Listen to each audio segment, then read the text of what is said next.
आज अल्लामा मोहम्मद इकबाल का जन्मदिन है और आज मैं उनकी जो नज़्म आप सबके सामने रख रहा हूँ वह फ़रिश्ते आदम को जन्नत से रुखसत करते हुए।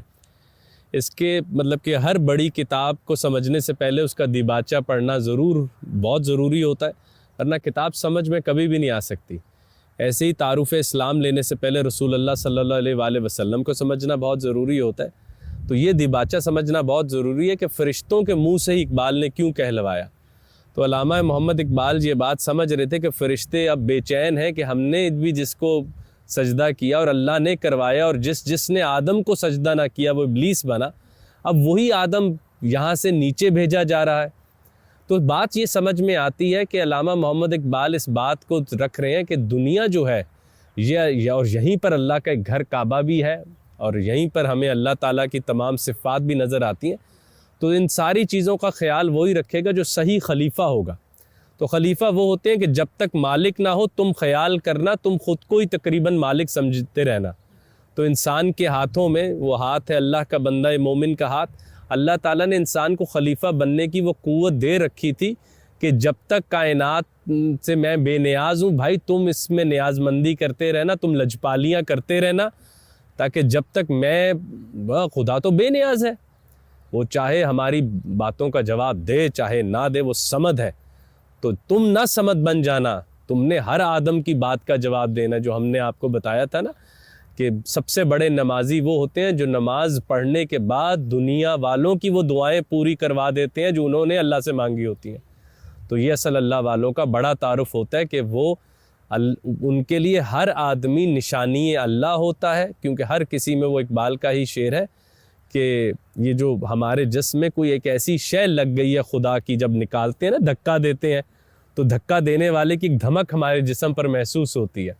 तो आज हम उसी धमक की बात करने वाले कि जब निकाला गया है तो वहाँ पर फ़रिश्ते जो हैं वो एक तरह से आदम को जन्नत से रुखसत करते हुए उसकी तारीफ़ कर रहे हैं, लेकिन मुझे ऐसे लगता है जैसे तारीफ़ करते हुए वो उदास हो रहे हैं कि जो जन्नत की रौनकें थीं, जो ऊपर के रंग थे, अब वो ज़मीं के ऊपर जा रहे हैं।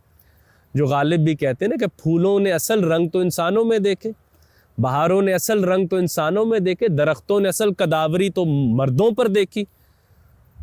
तो ये बड़ी अजब बात है कि फ़रिश्ते इस बात से उदास हो रहे हैं कि अब ऊपर का क्या बनेगा। ज़ाहिरी बात है, जन्नत में आदम कितना अहम था कि उसको रखा गया था। तो अब वो उनको जब भेज रहे हैं तो वो उसको उतरते हुए, जैसे आपके घर बहुत बड़ा मेहमान आए और वो आपके घर से जा रहा हो तो एक दिल पे ऊपर खौफ आ जाता है कि अब मेरे घर को कौन चलाएगा इसके बगैर। तो वहाँ पर फ़रिश्ते इस बात पर उदास हो रहे हैं कि अब इस ऊपर वाली जन्नत का क्या बनेगा, ये तो नीचे जन्नत बसा देगा। तो हजूर, मैं वैसे भी इस वक्त एक ऐसे शहर में मौजूद हूँ जिनको देखकर ये यकीन हो जाता है कि जन्नत हैरान कर देगी। यहाँ के मनाज़िर इतने खूबसूरत हैं। फ़रिश्ते आदम को जन्नत से रुखसत करते हुए, और किताब है बाले जबरील, जिसका मेरा सब लोगों को एक ही होता है कि अल्लामा का तारुफ बाले जबरील से लें। अता हुई है तुझे रोज़ व शब की बेताबी, ख़बर नहीं कि तू खाकी है या के सीमा भी। इकबाल फरमा रहे हैं कि याद रखना, जब दिन आता है तो रात रेस्ट करती है, जब रात आती है तो दिन रेस्ट करता है, इत्मीनान से बैठ जाता है। वाहिद आदम है जो दिन में दुनिया के काम करता है, रात में अल्लाह की याद करता है। तो हज़रत अली रज़ी ताला अन्हु के बारे में है कि शायद ही कोई रात अली की कमर बिस्तर पर लगी हो। इनकी बेताबी वो बेताबी है जो दिन और रात को ये सोचने पर मजबूर कर देती है कि वाकई ज़िंदगी या खुदी का जो नशेमन है वो इंसान है, इसलिए कि इसकी बेताबी ख़त्म नहीं होती। आप इसे कायनात की बड़ी तरीन चीज़ तोहफ़ा करें, जिसको देख देख कर पुराना करके एक नई ख्वाहिश की तरफ आगे बढ़ जाएगा। और इंसान की वाहिद ख्वाहिश जिसके बाद इंसान को तसल्ली हो जाए वो ख्वाहिश अल्लाह है। इससे नीचे नीचे की हर ख्वाहिश में बेताबी रहती है। बेहतरीन गाड़ी लें, बेहतरीन घर लीजिए, तो आप बेकरार पहले से भी ज़्यादा हो जाएंगे कि मैंने इस पर क्यों तसल्ली कर ली। ख़बर नहीं कि तू खाकी है कि सीमा भी, तू बना तो खाक से है मगर खाक तेरी फितरत नहीं है। खाक कहते हैं ना थम जाने वाली मट्टी की, क्या होती है, जितनी मर्जी उड़ाएं ये ज़मीन पर बैठ जाती है, जितनी मर्जी घोड़े दौड़ाएं तो ये वापस बैठ जाती है। तो कहते हैं कि तू बना तो खाक से है मगर तेरी फितरत में जो मरकरीपन है, ये जो मूवमेंट है, ये जो सीमाब है, कि तूने खाक का बन के इतनी कुव्वत खुद में रखी कि तूने खाक से ये दुनिया बना दी। तुझे अगर बनाया जाता सीमाब से तो ना जाने तू तो कायनात के दूसरी तरफ चला जाता। अभी तुझे खेलने के लिए जिस्म अच्छा नहीं दिया तो तू हवा में उड़ रहा है। तुझे अगर किसी फौलाद से बनाया जाता तू ना जाने क्या कर जाता। तो खबर नहीं कि तू खाकी है या के सीमा भी, यानी बना खाक से है। वो जो इलामा का ही मिसरा ना, खाकी और नूरी निहाद और बंदा मौला सिफात, कि मट्टी का बनकर भी उसने अपनी ख्वाहिशात को अल्लाह ताला की सिफात का मज़हर बना लिया। सुना है खाक से तेरी नमूद है लेकिन तेरी सरिश्त में है कौकबी और महताबी। सुना तो यही है कि तू मट्टी से बना है मगर तेरे एसेंस में वो चमक है जो सितारों के नसीब में अभी नहीं आई। आपको याद है हमने लामा की एक वीडियो बनाई थी जहां हमने बताया था कि सितारे आप गौर करके देख लें, क्या सितारे इंसानों को नहीं देख रहे होते पूरी रात में ऊपर से कि तुम कब आओगे हमसे मिलने, हमारे पास रोशनी तो है, हमारे इर्द गिर्द बहुत अंधेरा है, आओ और हमारी दुनिया को रोशन कर दो जैसे ज़मीन को तुमने आबाद कर दिया। ये खाक को मट्टी का ढेर था भाई, ये दुनिया, इसे हमने आबाद किया है, अब इसको आबाद कर ली, अब सफ़र को जारी रखिए, दुनिया को मंजिल मत बनाइए, ऊपर उठिए और बदल दीजिए। तो वो इकबाल फरमा रहे कि ये कौकब व महताब जो है, और अब बड़ी हैरानी की बात है जो इस वक्त साहब वीडियो बना रहे हैं वो भी महताब हैं, तो उनका भी मतलब कि अजब बात है कि उनका नाम भी महताब है।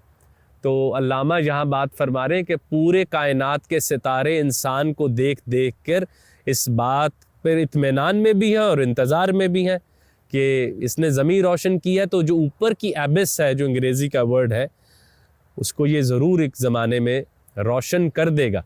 तो फरिश्ते आदम को उसका तारुफ करा रहे हैं। ये बड़ी हंसी की बात भी है, मैंने आखिर में करनी है। फरिश्ते आदम को बता रहे हैं कि तुम ऐसे हो, तुम वैसे हो। और इकबाल का पूरे अशार का एक मजमूआ है कि जहाँ उन्होंने फरिश्तों को कहा तुम जानते ही नहीं कि मैं किस हाल से गुजरता हूँ। जमाल अपना अगर ख्वाब में भी तू देखे, हज़ार होश से खोशतर तेरी शकर ख्वाबी। तो इकबाल फरमा रहे हैं यहाँ पर कि तेरा आंखों को बंद कर लेना हज़ारों के जागने से बेहतर है। आदम जब थक हार के सोता है तो पूरी कायनात में एक आवाज़ गूंजती होगी कि वो अब थोड़ी देर के लिए सस्ता रहा है, अब देखना जो वो उठकर तुम पर हमलावर होगा। या वो जो बच्चा जो थक रो के थक के सो जाता है, तो माँ क्या करती है तब तक आप जानते हैं ना, माँ बेहतरीन खाना बनाती है कि देखना अब जागेगा तो ये पता नहीं कितनी ख्वाहिशात लेकर उठेगा। तो इकबाल यहाँ पर फरमा रहे ना कि अगर तू ये बात जानता नहीं कि कईयों की होश से बेहतर तेरी बेहोशी है। तेरा मजजूब हो जाना भी सूरज, चांद और तारों के ऐसे मदार में डिसिप्लिन से घूमने से बेहतर है। क्यों? क्योंकि तू इंसान है, खलीफा है। तेरी नवा से है बेपर्दा जिंदगी का ज़मीर।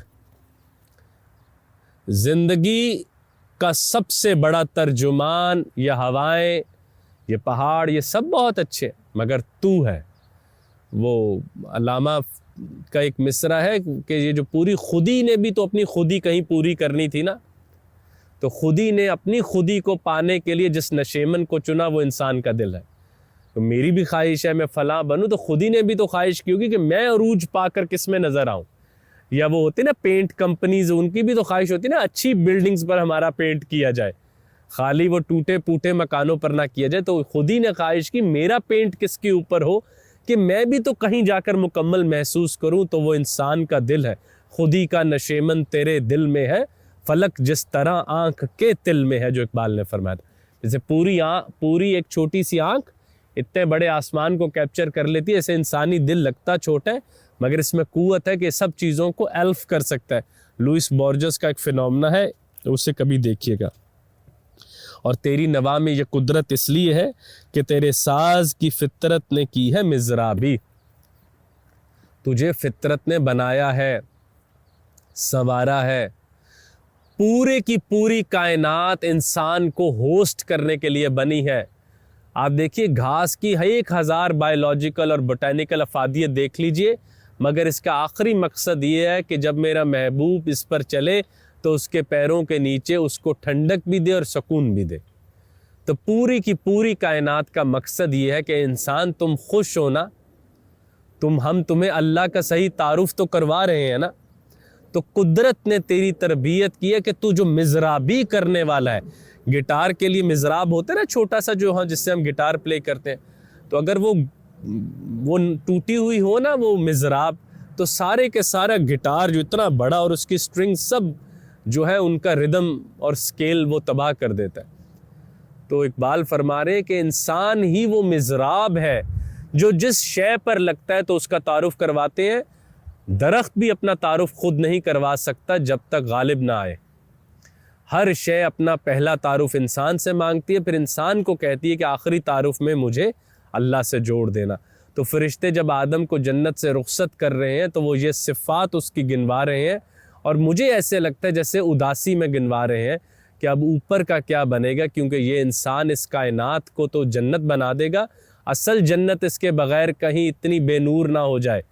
तो आप देखिए, जन्नत मुतलाशी है अपने शहरियों की, और हम शहरी नीचे अपने बच्चों के साथ खुश व खुर्रम ज़िंदगी बसर कर रहे हैं। क्यों? क्योंकि हमें ये ख़बर हो गई है, जो बात फरिश्ते नहीं जानते, कि अब हमें ऊपर आना ही नहीं शायद, क्योंकि अल्लाह ताला ने ये फ़ैसला किया कि वो ख़ुद हमारी शहरों के पास रहेगा। तो जन्नत में भी हम इसीलिए जाते रहे थे कि अल्लाह चाहता है, तो ज़मीन पे हम क्यों ना खुश रह लें, क्योंकि अल्लाह चाहता है।